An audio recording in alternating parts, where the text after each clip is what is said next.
امریکی محکمہ خارجہ مصنوعی ذہانت کے ذریعے حماس کے حامی غیر ملکی طلبہ کے ویزے منسوخ کرنے لگا۔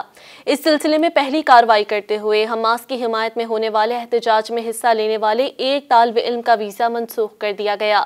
ڈان اخبار میں شائع خبر رساں ایجنسی رائٹرز کی رپورٹ کے مطابق فاکس نیوز نے خبر دی ہے کہ امریکی محکمہ خارجہ نے مصنوعی ذہانت کی مدد سے حماس کے حامی غیر ملکی طلبہ کے ویزوں کی منسوخی کا عمل شروع کر دیا ہے۔ اس کے لیے محکمہ خارجہ، محکمہ انصاف اور ہوم لینڈ سیکیورٹی کے ساتھ مل کر کام کر رہا ہے۔ اس سلسلے میں پہلی کارروائی کرتے ہوئے ایک ایسے طالب علم کا ویزا منسوخ کیا گیا جس نے حماس کی حمایت میں ہونے والے احتجاج میں حصہ لیا تھا۔ فاکس نیوز کی رپورٹ میں اس طالب علم کے بارے میں کوئی تفصیلات نہیں بتائی گئی جس کا ویزا منسوخ کیا گیا ہے۔ اب امریکی امیگریشن اور کسٹمز انفورسمنٹ اس طالب علم کو ملک سے نکالنے کے لیے کارروائی کریں گے۔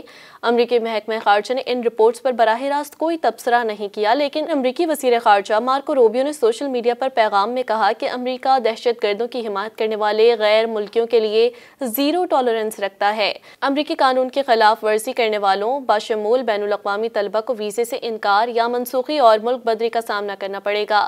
تاہم اس حوالے سے محکمہ انصاف اور محکمہ ہوم لینڈ سیکیورٹی نے فوری طور پر تبصروں کی درخواستوں کا جواب نہیں دیا۔ ایکسیوس کی رپورٹ کے مطابق مصنوعی ذہانت کی مدد سے چلائی جانے والی کیچ اینڈ ریونیٹ مہم میں ہزاروں طلبہ کے سوشل میڈیا اکاؤنٹس کا مصنوعی ذہانت کی مدد سے جائزہ لیا جا رہا ہے، جبکہ حکام اسرائیل کے خلاف مظاہروں اور یہودی طلبہ کے مقدمات کی خبروں کی تحقیقات بھی کر رہے ہیں، جن میں یہود مخالف غیر ملکی شہریوں کو اجاگر کیا گیا ہے۔ اس سے پہلے صدر ٹرمپ نے جنوری میں یہودیوں کی حمایت میں ایک صدارتی حکم نامے پر دستخط کیے تھے اور وعدہ کیا تھا کہ وہ ایسے غیر ملکیوں اور طلبہ کو ملک بدر کریں گے جنہوں نے 2023 میں غزہ پر اسرائیل کے فوجی حملے کے بعد فلسطینیوں کے حق میں مظاہروں میں حصہ لیا تھا۔ تاہم ٹرمپ انتظامیہ نے اب تک امریکہ میں اسلامو فوبیا کا مقابلہ کرنے کے لیے کسی اقدام کا اعلان نہیں کیا۔ مزید نیوز اپ ڈیٹس اور ڈیجیٹل سٹوریز کے لیے سبسکرائب کریں ڈان نیوز پاکستان۔